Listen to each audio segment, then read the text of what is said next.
you are watching 724 News on UZREPORT TV. I'm Aziz Kudradov. Get the governor with the main events of the day during our program. 1 year ago, on 14 September 2016, President Shavkat Mirziyoyev signed law of the Republic of Uzbekistan on state use policy. The document is significant. It defined the course of the state policy in relation to its main support, use. During the meeting of deputies of the lower house of parliament with socially active youth, other public organizations discussed how, in a short period of time, relations between the state and younger generation were transformed. It is noteworthy that the year 2016 turned out to be a landmark. This year, the head of the state not only signed the above decree, but also formed Youth Union, new organization that replaced Komolot.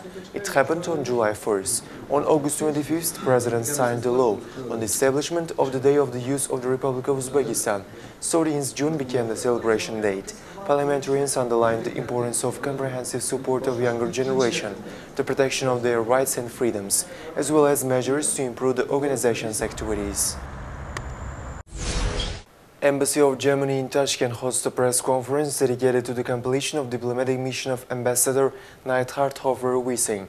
Ambassador talked about the most important achievements in the cultural and economic spheres, as well as in the field of political cooperation, despite certain success achieved during his mission, which, by the way, lasted longer than 3 years, according to Mr. Ambassador. Development of bilateral relations requires further intensification. I believe that the reform policy taking place in Uzbekistan now will attract more foreign investors and increase international trade, and that's why I am sure that we will see intensification of international economic relations of Uzbekistan and Germany. This year we have already had 17% increase in trade.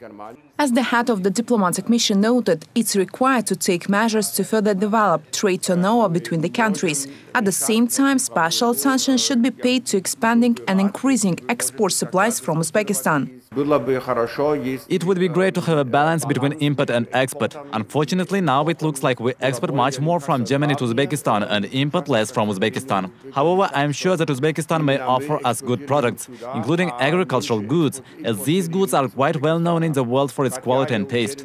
Cultural diplomacy is another key factor for development of mutual relations between the countries. For example, the Theater Festival of Cultural Centers of Germans in Uzbekistan was successfully carried out in 2016. The jazz singer from Germany, Pat Appleton, came to our country with a tour. In addition, a number of activities were carried out within the framework of German-Uzbek project to promote women's football in Uzbekistan. As for cultural relations, we really hope that Goethe Institute will continue its work here, as it offers good German language courses. And we hope that in the future many Uzbeks will learn German. We also hope that other cultural programs will be implemented. I personally hope that after such a great exhibition that Sovietsky Museum made in Moscow, we will see this exhibition in Germany. At the end of his speech, the ambassador thanked the people of Uzbekistan and the governments for their hospitality and friendliness.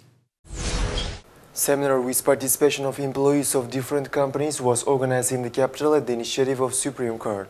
The seminar themed peculiarities of employment contract, aimed at explaining the essence of labor law. The event aims at development of legal culture and knowledge of employees of different companies. Representatives of the judiciary briefed the participants with the regulations, as well as, for example, explained the practice of labor law courts. In addition, representatives of the judiciary discussed with participants the current issues that concern private business, suggested ways of solving them. Representatives of Labor Ministry, judicial authorities, national trade unions and others attended the event. Decree of the head of state on priority measures for liberalization of monetary policy has undoubtedly become and remains the most discussed topic of September.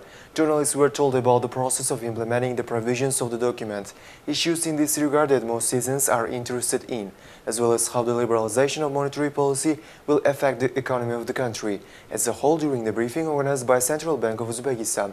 Roxana Nesor has more. As the first deputy chairman of the central bank noted during the briefing, preparations to open free conversion took about a year, while the decree itself came out much earlier than expected. Despite this, there have already been some good results, even in such a short period. The volume of trading on the currency exchange increased. The number of transactions for the purchase of foreign currency by both individuals and legal entities increased. However, there is some imbalance between the demand for foreign currency and supply on the market. Citizens as well as exporting enterprises sell foreign currency in exchange offices. There are fewer buyers at the moment, but their number is increasing daily. It means market liquidity and turnover increase. Gradually, the volume of demand grows, and according to our calculations, we'll have already seen some kind of balance in several weeks from now. Over the past time, only through exchange offices, banks bought more than $200 million. Exporters sold more than $100 million. The offer of currency was more than $300 million. Of course, banks put up all these funds for sale on the currency exchange. During this time, demand from legal entities was lower and amounted to about $100 million.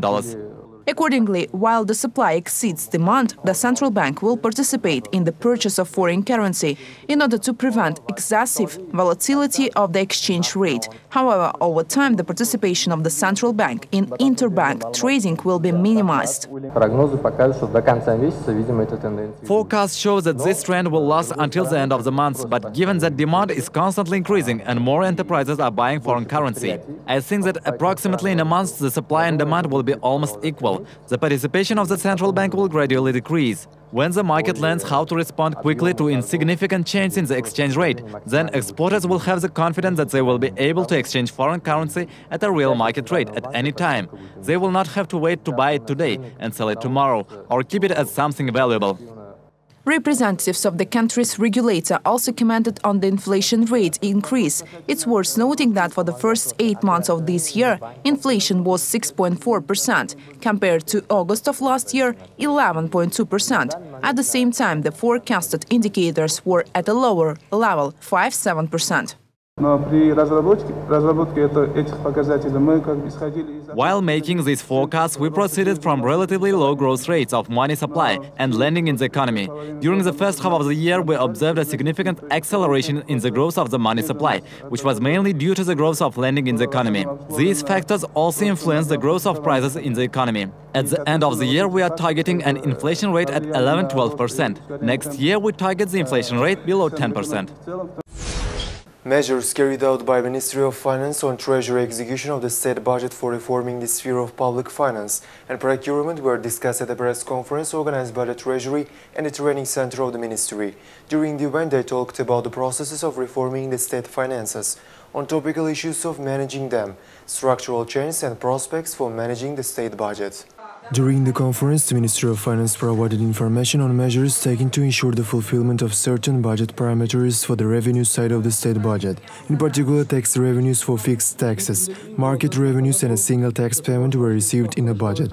Weekly revenue monitoring planned in the context of industries was carried out. Debts of individual enterprises were collected for dividends accrued on the state share. As a result, the state budget is executed with a surplus of 0.1% in relation to the gross domestic product. Trust funds in comparison with the first half of 2016 increased by 17.5%. Participants noted the achievements on implementation of the treasury system since 2007, in particular mechanism for the receipt of the state budget funds by the unified treasury account and the execution of the expenditures from it, prevented unreasonable expenditures of budget organizations through ongoing monitoring of the drafting of contracts, according to the purposes and amounts determined in the cost estimates. The press conference also provided information on ongoing systematic work on countering corruption in the system of Ministry of Finance. The National Canine Center of the State Customs Committee conducted 7th all-around competition for the championship of the customs services among CIS member states with service dogs. Experienced canines from Belarus, Azerbaijan, Russia, Kazakhstan and Kyrgyzstan participated in the event. This event is annually held to strengthen cooperation and experience exchange between countries in canine field. In total, 13 participants were registered who competed in 5 nominations: search for narcotic drugs and luggage, passenger transport, in freight transport, in the premises and obedience. As a result, the team from Belarus took the 3rd place, Russia the 2nd one, and the participants from Uzbekistan with the service dogs Cora, Michael and Quicks took the honorable 1st places. Dog named Cora gained the highest score in the individual competition, won several medals in several nominations at once and attracted everyone's attention with obedience and loyalty to the owner. We are thankful to the Canine Center of the State Customs Committee of the Republic of Uzbekistan for providing the facilities for training. Today, Korea received the highest scores, and we were able to raise the flag of our state. To the next and to the world competitions, we will try to work even harder and improve our results.